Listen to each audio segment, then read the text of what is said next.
이 죄의식이란 걸 전혀 느끼지 못하는 인격장애라는 병이 있죠. 그러니까 이 인격장애가 있으면요, 같은 죄를 반복해서 저질러도 그게 죄라는 걸 느끼질 못하는 거예요. 그러니까 반복해서 저지르겠죠? 죄란 걸 모르니까. 그래서 이런 인격장애가 있는 사람이 아니면, 그러니까 정상적인 사람이라면 대부분의 사람들은 다 바르게 살기를 원해요. 다들 바르게 살고 싶어요. 맞죠? 바르게 살고 싶으시죠? 정상적인 사람들인 거예요. 그래서 우리가 살아가고 있는 사회도요, 이 세상도 우리에게 바른 삶을 살기를 요구를 해요. 자, 근데 어떻죠? 다들 바른 삶을 살고 계십니까? 저도 마찬가지인 거고, 여러분들, 나는 바르게 살고 있습니다. 나는 바른 삶을 살고 있습니다. 자신하실 수 있으세요? 오래전인데 한 15, 17년? 그 정도 된 것 같아요. 제가 이제 좀 알아볼 게 있어서 자동차 동호회 카페, 다음에 있는 그 카페에 제가 가입을 한 적이 있었는데 거기에 누가 이런 글을 올린 거예요. 이제 주말에 고속도로를 달리면서 승합차니까, 그때 당시 제가 승합차였거든요. 승합차를 타고 6명 이상 타야만 달릴 수 있는 그 버스 전용 도로를 이제 자기 혼자만 타고서 막 신나게 달렸다고 막 동영상하고 글을 올려놓은 거예요. 동영상까지 찍어서 그것도. 그랬더니 그 밑에 이제 댓글들이 막 쭉 달렸는데, 하나같이 다 자기도 그랬었다고. 그래도 안 걸린다고. 괜찮다고. 그런 댓글만이 쭉 달려있는 거예요. 그래서 제가 어이가 없어서 정말 아주 정중하게 저도 이제 댓글을 단 거죠. 아니, 다른 사람들은 다들 법을 지금 지키면서들 가고 있는데, 이건 지금, 이게 부끄러워해야 할 모습이지. 이게 지금 자랑하는 일은 아니지 않습니까? 정중하게 이렇게 글을 올렸어요. 어떤 반응들이 나왔을까요? 바로 공격이 들어오죠. 그것도 반말로. 야, 너는 100% 법 다 지키고 사냐? 그러니까 전부 다 그래요. 전부 다. 오히려 저한테 욕을 해요. 당연히 그럴 수밖에 없겠죠. 다들 자기도 그랬었다고 뭐 자랑했던 사람들이니까. 우리가 살아가는 이 사회는 우리에게 바른 삶을 살 것을 우리에게 요구하지만 실제로는 바르게 사는 사람들 사실 많지가 않아요. 오히려 바르게 사는 사람들이 바보 소리를 듣고 욕을 먹는 경우가 많아요. 우리 그런 말 자주 하잖아요. 자주 듣기도 하잖아요. 야, 요즘 같은 세상에 그렇게 너처럼 착하게 살아서 어떻게 살려고 그래? 많이 듣잖아요, 그런 얘기. 신앙생활에 있어서도 여러분 마찬가지예요. 우리 다들 그렇잖아요. 신앙생활 잘 하려고 하잖아요, 우리. 말씀 듣고 나서 다들 결단하잖아요, 우리. 결단한 대로 살아지던가요? 결단한 대로 신앙생활 잘하고 계십니까? 우린 결단을 하는데 세상은 우리가 그렇게 사는 걸 원치 않거든요. 우리 그냥 내버려 두질 않아요. 그러니까 어떻게 해서든 유혹해서 우리를 넘어지게 만드는 거예요, 세상이. 그래서 우리는 결국 또 넘어지고, 결단은 결단대로, 또 사는 건 사는 거대로. 오늘 본문을 보면 이 이스라엘 백성들은요, 자기들한테 성전이 있다는 거, 그리고 지금도 그 예배가 드려지고, 이게 굉장한 자부심이었어요, 그들에게. 대단한 자부심으로 여겼어요. 그러니까 자기들 그렇게 하나님을 떠나 있잖아요, 지금. 떠나 있으면서도 자기들한테 그 성전이 있고 하나님께 제사가 드려지고 있다는 것 때문에 하나님이 늘 함께 하신다고 믿었어요. 그러니까 자신들은 안전하다고 믿었어요. 하나님을 떠나 있으면서. 또 당시에 이 거짓 선지자들이 우리는 하나님이 도우시기 때문에 우리는 안전합니다 라고 외쳐대니까 백성들은 이 거짓 선지자들의 말을 그대로 다 믿었던 거예요. 바로 그런 때에 하나님의 사람 예레미야가 이 유다의 그 죄악들을 고발하면서 하나님의 심판을 예언하는 거예요. 오늘 말씀이. 백성들의 죄악을 책망하고 또 당시에 그 거짓 선지자들의 가르침을 예레미야는 지금 정면으로 부정하고 대적을 하는 거예요. 이게 너무도 중요해요. 근데 사실 이게 뻔한 내용이잖아요. 다 알고 있는 아주 당연한 말씀이잖아요. 여러분, 우린 다 알고 있는 그런 뻔한 말씀이면서도 이게 너무도 중요한 말씀이에요. 왜요? 이런 이 예레미야의 행동이 바로 선지자의 사명이니까. 이게 선지자의 사명이니까. 여러분, 선지자의 사명이 뭐죠? 선지자의 사명. 이 하나님의 말씀을 통해서 이 잘못된 걸 바로 잡아주고 회개케 하는 거, 돌아오게 하는 거, 바른 길로 인도해 주는 거. 근데 이 당시 거짓 선지자들은요, 그런 하나님의 말씀과는 전혀 상관없이 그저 백성들이 원하는 대로 백성들의 그 비위를 맞춰주는 그런 거짓 예언들을 하고 있는 거예요, 지금. 하나님께서 꿈을 통해 예언을 주셨다. 그게 하나님의 뜻이다. 거짓 예언들을 했어요, 그렇게. 더 큰 문제는 뭐냐? 그런 거짓 선지자들의 그 거짓 예언들을 듣고 백성들이요, 미혹됐어요. 미혹돼요. 넘어가요. 네, 여러분, 이런 예레미야 당시에 그런 거짓 선지자들의 외침이 오늘날에도 지금도 들려온다는 거예요, 그게. 들려오는 정도가 아니에요. 많아도 너무 많아요, 너무. 그러니까 여러분, 꼭 이단들만을 말하는 건 아니에요. 이단들만이 그런 소리를 하는 게 아니에요.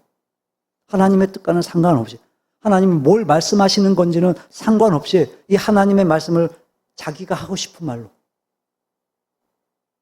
자기가 하고 싶은 말로, 그저 하나님의 그렇게 축복만을 강조하면서 성도들의 그 죄악된 행실들을 보면서도 못 본 척 방관하는 그런 거짓 선지자들 너무 많아요. 왜요? 그걸 원하니까 성도들이. 그러니까 이 성도들이 하나님의 축복만을 바라고 특히 좋은 말만을 듣길 원하니까. 근데 이건요, 그러니까 전하는 자나 듣는 자나 다 잘못된 길을 가고 있는 거예요. 그러니까 이건 바른 신앙이 아닌 거예요. 신앙이 죽어요. 죽은 믿음이 되는 거예요. 그래서 결국 교회가요, 세상에 필요치 않은 존재가 되어버리는 거예요. 여러분, 이미 오래전부터 그러죠. 이 기독교의 성장이 둔화되고 있다는 거. 잘 알고 계시죠, 여러분? 여러분, 지금 이 땅에 지금 얼마나 많은 그 종교들이 있는데요. 뭐 별의별 종교들이 다 있어요. 그리고 가까운 데도 하나 있잖아요, 우리. 근데 우리 기독교가요, 성장률이 제일 저조하대요. 그 많은 그 종교들 중에서 제일 저조하대요. 아니, 제가 볼 때는요, 이 성장률이 저조한 게 아니라 성장이란 말 자체가 틀린 것 같아요. 그러니까 성장의 폭이 이게 준 게 아니라 없어요, 성장이. 그러니까 점점 줄어들어요, 현 상태에서. 줄어들기만 해요. 그러니까 이제 정말 바른 신앙을 다시 세워가야 할 그런 중요한 시기를 우리가 맞고 있는 거예요. 그럼 여러분 어떻게 해야 될까요? 어떻게 해야 바른 신앙으로 돌아갈 수 있을까요? 어떻게 해야 우리가 이 바른 신앙을 세워갈 수 있을까요? 첫째는 나 중심의 신앙이 바뀌어야 돼요. 하나님 중심의 신앙으로.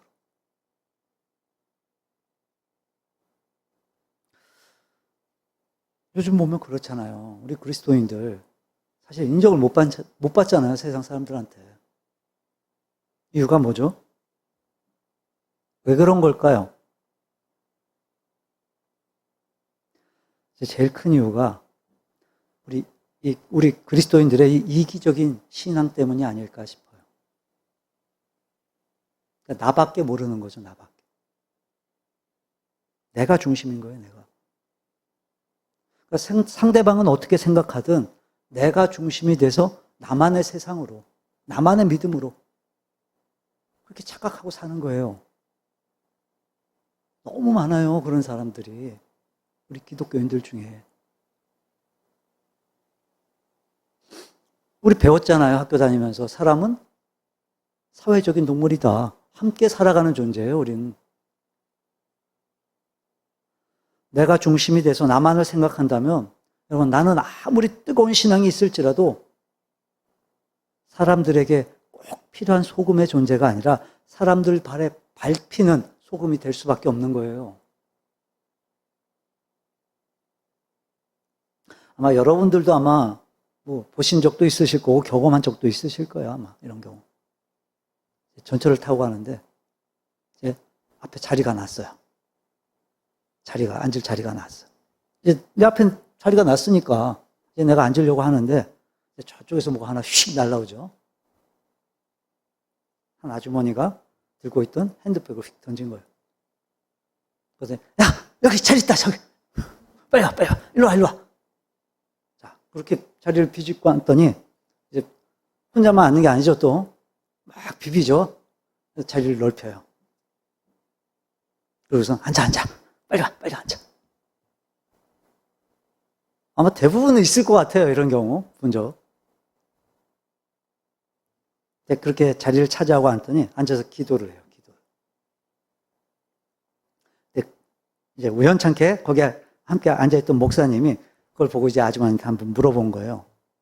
저기요, 죄송한데 방금 전에 기도하신 거 맞죠? 저도 교회를 다녀서 그러는데 혹시 뭐라고 기도를 하셨죠? 이렇게 사람들 많은 이런 전철에서도 이렇게 기도를 하시니까 제가 궁금해서요. 또 뭐라고 대답을 하냐면, 에이, 뭐라고 기도를 하긴요. 이렇게 다리 아파서 내가 너무 힘들었는데 이렇게 빈자리를 주셔서 감사합니다 하고 기도했죠.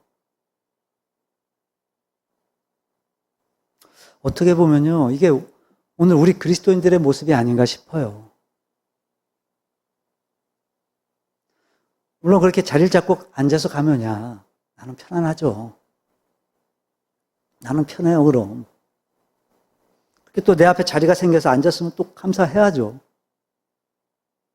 하지만 남은 외면하고 섬김도 외면하고 오직 그저 내 만족만을 위해서만 기도를 한다면 그런 기도는요, 하나님이 받지 않으세요. 그런 기도는요, 하나님의 영광을 가리우는 기도가 되는 거예요. 그럼 정말 왜 그런 걸까요? 오늘날 왜 많은 우리 그리스도인들이 이렇게 이기적인 신앙을 갖게 되는 걸까요? 왜일까, 그게 정말. 그래서 우리 한국교회 보면 뭐 성경 공부니 뭐 제자 훈련이니 이렇게 많은 프로그램들이 있었잖아요. 지금도 마찬가지죠. 그렇게 교회들마다 여러 가지 그런 프로그램들이 지금 이루어지고 있잖아요, 지금도. 그래서 이게 안 되면 이제 또 저것도 해보고, 또 저게 안 되면 또 이것도 다시 해보고. 가만 보면요, 교육을 많이 받은 사람, 또 좋은 대학 나온 사람일수록 더 비판적이고, 더 경쟁적이고, 더 이기적이고, 더 독단적인 경우를 많이 봐요. 또 선진국일수록 더 이기적이고, 더 자기중심적인 경우가 많아요. 반면에 후진국일수록, 그러니까 못 사는 나라일수록 내가 아닌 다른 사람들에 대한 그 관심과 이해가 더 많은 걸 우리가 볼 수가 있어요. 그래서 교회에서도요, 마찬가지예요.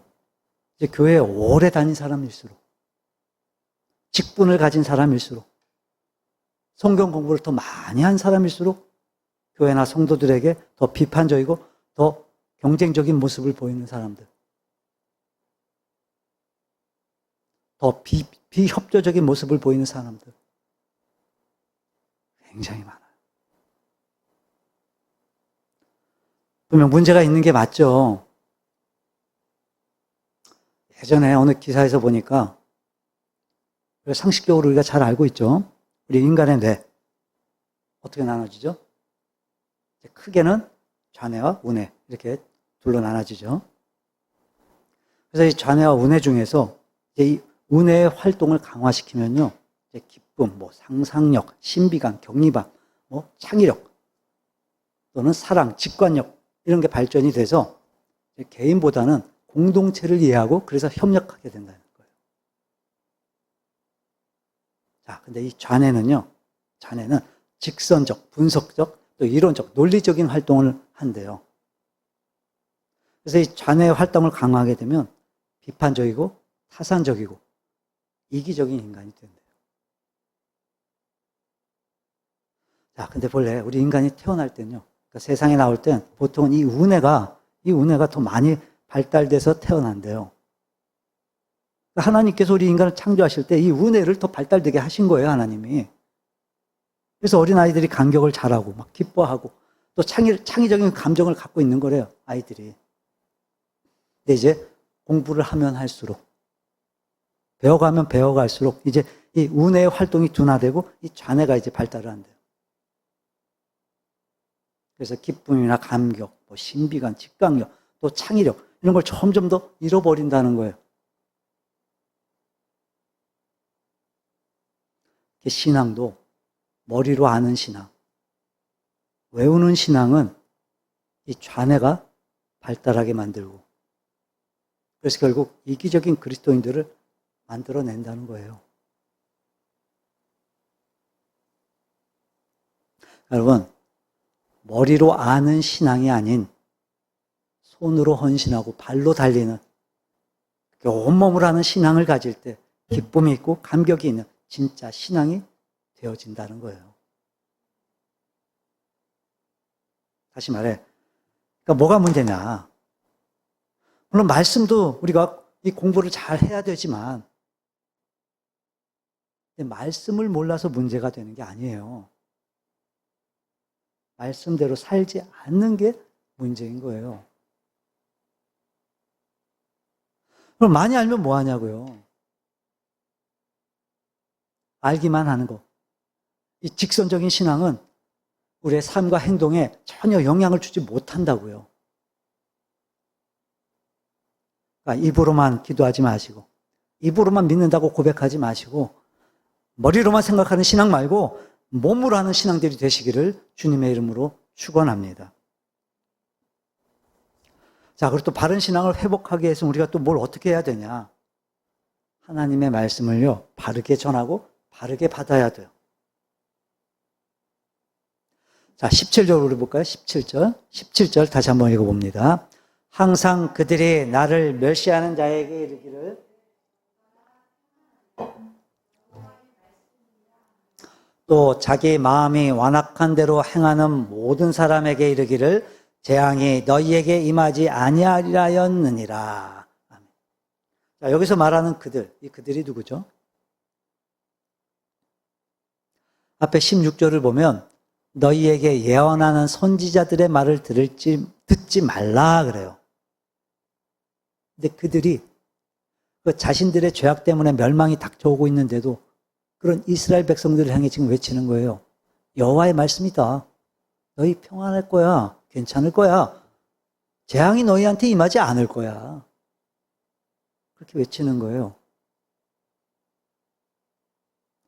여러분, 선지자라면, 정말 진짜 선지자라면 백성들이 듣기 싫어하는 말씀일지라도 그게 정말 하나님께서 주시는 말씀이면 사실 그대로를 전해주는 게 맞는 거죠. 전해야죠. 왜요? 그것만이 사는 길이니까. 목회자가 그런 거예요. 마찬가지예요. 앞에서도 제가 말씀을 드렸지만 이 목회자가 하나님의 뜻과는 상관없이 하나님의 말씀하시는 것과는 상관없이 이 성도들이 듣고 싶어하는 그 축복의 말씀만을 골라서 전하게 되면요. 전하는 그 말씀만을 듣는 그 성도들은요. 결국 멸망의 길로 가는 거예요. 믿음이 죽어요. 그러니까 이스라엘 백성들에게 있어서도요. 이 거짓 선지자들의 말은 이 백성들의 60분만이 아니라 영혼까지도 망하게 하는 이 독약 같은 거나 마찬가지였던 거예요. 독약. 여러분 하나님의 말씀은요. 더하지도 말아야 돼요. 꾸미지도 말아야 돼요. 있는 사실 그대로를 전해야 되고 또 들은 말씀 그대로를 받아야만 되는 거예요. 근데 여러분 하나님의 말씀은요. 그래서요. 우리에게 꼭 달게만 들리진 않아요. 우리가 늘 먹는 양식이기도 하지만 우리를 질병에서 고치는 약이기도 한 거예요. 하나님의 말씀이. 우리를 죽음에서 살리는 생명의 약인 거예요. 생명의 약. 그래서 때로는요. 써요. 입에 쓴 약일 때도 있어요. 근데 여러분 우리가 이렇게 약을 먹을 때 이거 먹는다고 나을까? 이 약 먹는다고 이게 내 병이 나을까? 그렇게 의심하면서 먹으면 억지로 먹으면 그 병이 낫겠어요? 쉽게 나을까요, 그게? 근데 이제 이 약 먹으면 내가 나을 거야. 나을 수 있을 거야. 분명히 나을 거야. 그런 기대를 갖고 또 믿음을 갖고 그 약을 먹게 되면 어떻게 될까? 약발이 더 잘 듣지 않을까요, 그럼? 더 빨리 낫지 않겠어요, 그럼? 마찬가지예요, 하나님 말씀도. 하나님 말씀 그대로를 다 먹어야 입에는 쓴 약일지라도 그대로 다 먹어야 약발이 더 잘 들지 않겠냐고요. 여러분, 쓴 약도 먹을 수 있는 성숙한 그리스도인들이 되시기를 바랍니다. 여러분, 하나님의 말씀은요, 살아있어요. 운동력이 있어요. 그래서 이 말씀을 바르게 듣기만 해도요, 역사는 일어나요. 말씀을 바르게 듣기만 해도요, 나를 치유하세요. 하나님 말씀이. 나의 영적 체질을 바꿔버리세요. 이 말씀이. 말씀은 들음에서 나며 들음은 그리스도의 말씀으로 말미암는다고 했잖아요. 듣기만 해도요, 역사가 일어나요.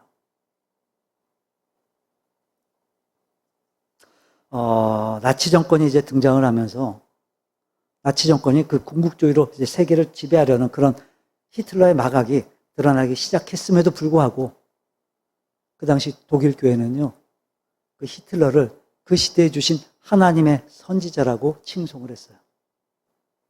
하나님의 선지자라고 그랬어요, 독일 교회가. 근데 이제 본헤포 목사님 아시죠? 본헤포 목사님은 이 히틀러 정권의 그 사악함을 다 간파하고서 그게 하나님의 뜻을 거스르는 거라고 끝까지 정면으로 그렇게 투쟁을 해요. 반박을 하고 투쟁을 해요. 그러다 결국 이 히틀러에 의해서 600만 명의 그 유태인들이 학살을 당하고 이 본헤포 목사님도 결국 순교를 하시게 돼요. 하지만 이 본헤포 목사님의 그 외침대로 결국 이 나치 정권은 패망하게 되고 히틀러를 하나님의 선지자라고 칭송했던 그 독일 교회 결국 하나님과 역사 앞에 참회의 눈물을 흘리게 돼요.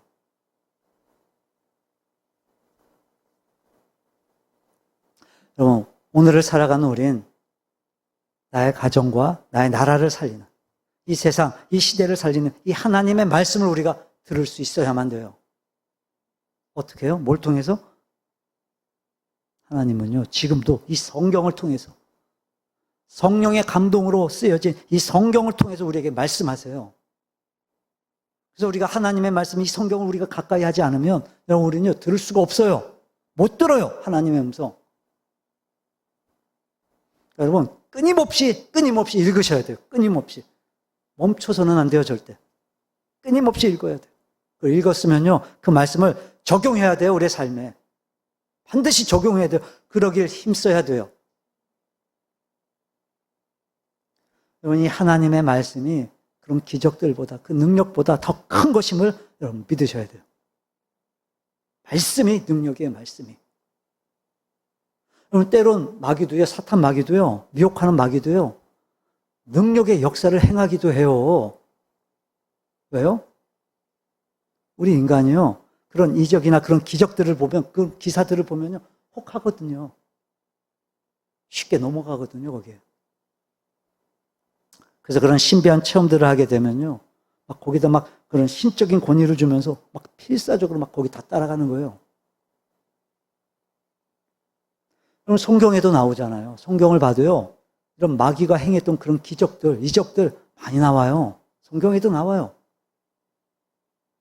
모세가 이스라엘 백성들 애굽에서 구해낼 때 10가지 재앙을 행했잖아요. 그때 애굽의 술객도 했어요. 모세를 따라서 몇 가지 이적들을 행했었어요. 네, 여러분, 지금도 그래요. 지금도 그런 기적들이 보여요. 그런 이단들이 하는 집회를 가봐도요, 막 안진뱅이가 일어나고 막 소경이 눈을 뜨고 그런 일들이 일어나요. 물론 뭐 지들끼리 짜고 치는 뭐 그런 경우도 있지만 실제로 일어나기도 해요. 실제로. 그럼 그게 하나님이 하시는 거예요? 하나님께서 행하시는 역사인 거예요, 그게? 아니요. 그건 하나님을 배신하게 하고 하나님으로부터 멀어지게 하기 위한 마귀의 역사인 거예요. 사탄의 역사인 거예요, 그게. 귀신이 하는 거예요, 귀신이. 그래서 그런 신비한 체험들을 우리는 이 하나님의 말씀보다 우선시해서는 절대로 안 돼요. 하나님의 말씀보다 권위 있게 생각해서는 절대로 안 되는 거예요. 우리를 구원하신 이 은혜가 그 무엇보다 큰 은혜요. 큰 하나님의 능력임을 우리가 반드시 믿어야 돼요. 여러분, 이 말씀 위에 굳게 서시기를 바랍니다. 건강하고 바른 신앙으로 충만하시기를 주님의 이름으로 축원합니다. 자, 그리고 또 바른 신앙을 회복하기 위해서는 우리가 또 어떻게 해야 되냐? 하나님과 교제가 있는 신앙이 되어줘야 돼요. 하나님과의 교제가 있어야 돼요. 우리 18절 볼까요? 18절 다시 한번 읽어봅니다. 누가 여호와의 회의에 참여하여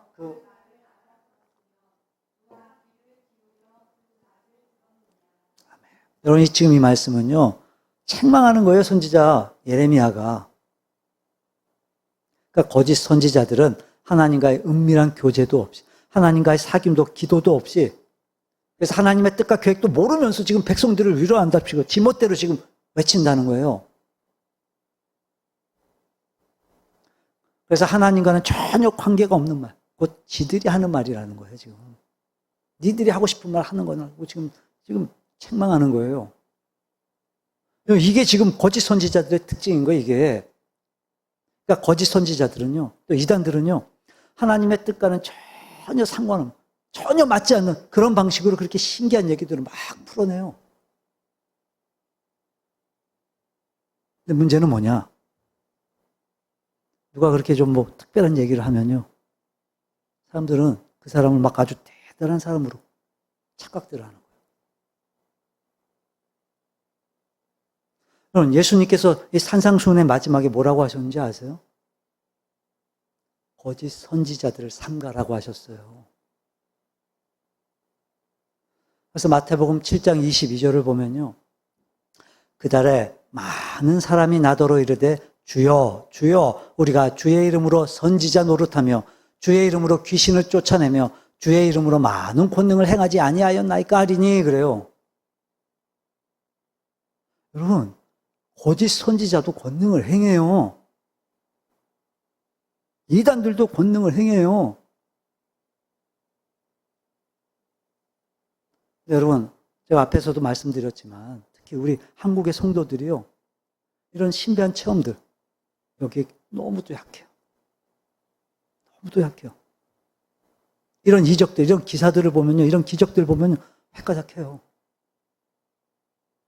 안 그럴 것 같죠?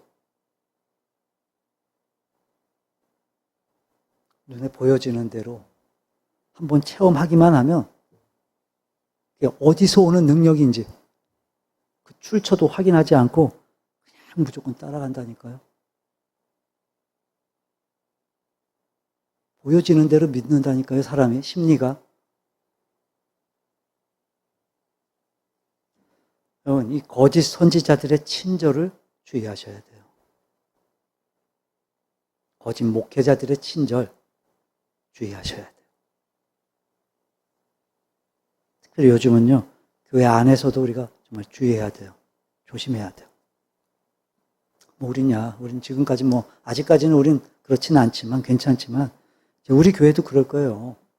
이제 좀만 더 성장하게 되면, 좀 더 부흥하게 되면, 분명히 신천지니 뭐냐 이단들이 가만 놔두질 않을 거예요, 절대로.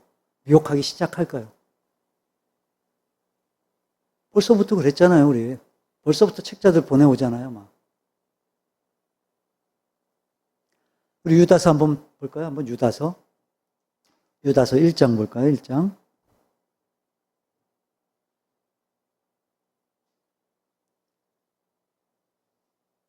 유다서 1장 4절 함께 읽어봅니다.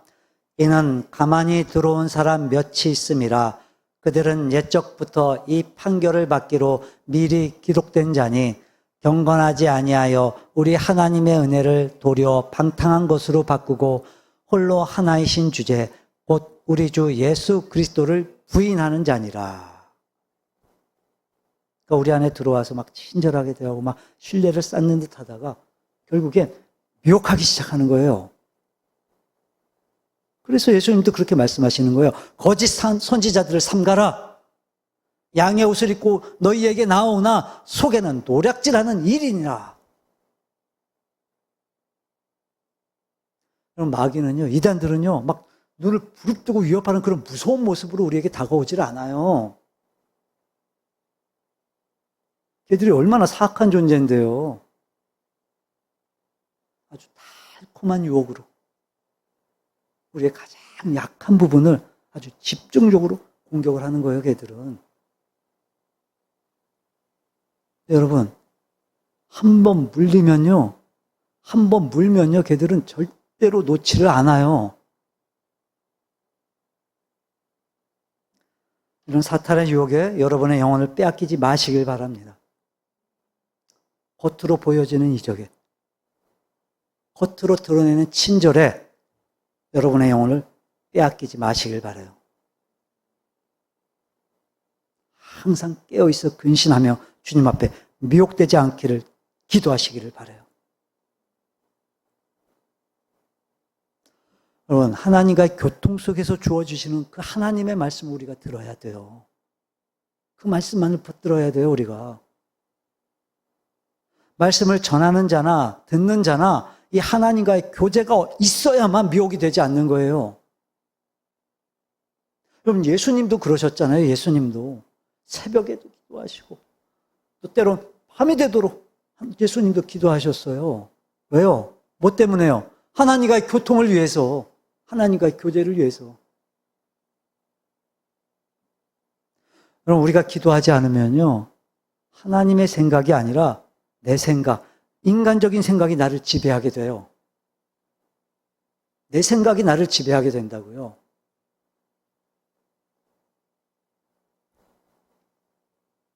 말씀을 정리합니다. 여러분, 오늘 우리의 과제는, 그 무엇보다 시급한 우리의 과제는 바로 바른 신앙을 회복하는 거예요. 바른 신앙을 세워가는 거예요. 교회의 크기보다, 교인들의 수보다 이게 훨씬 더 중요해요. 자, 그러기 위해서 첫째, 나 중심의 신앙이 하나님 중심의 신앙으로 바뀌어야 돼요. 둘째, 하나님의 말씀을 바르게 전하고 또 바르게 들어야 돼요. 셋째는 하나님과의 교제가 있어야만 돼요. 기도가 있어야만 돼요. 이 세 가지가 우리의 삶 가운데 날마다 실행되어져서 우리 모두가 바른 신앙을 회복함으로, 그래서 또 바른 신앙을 세워나가는 참된 믿음의 기둥들이 되시기를 주님의 이름으로 축원합니다.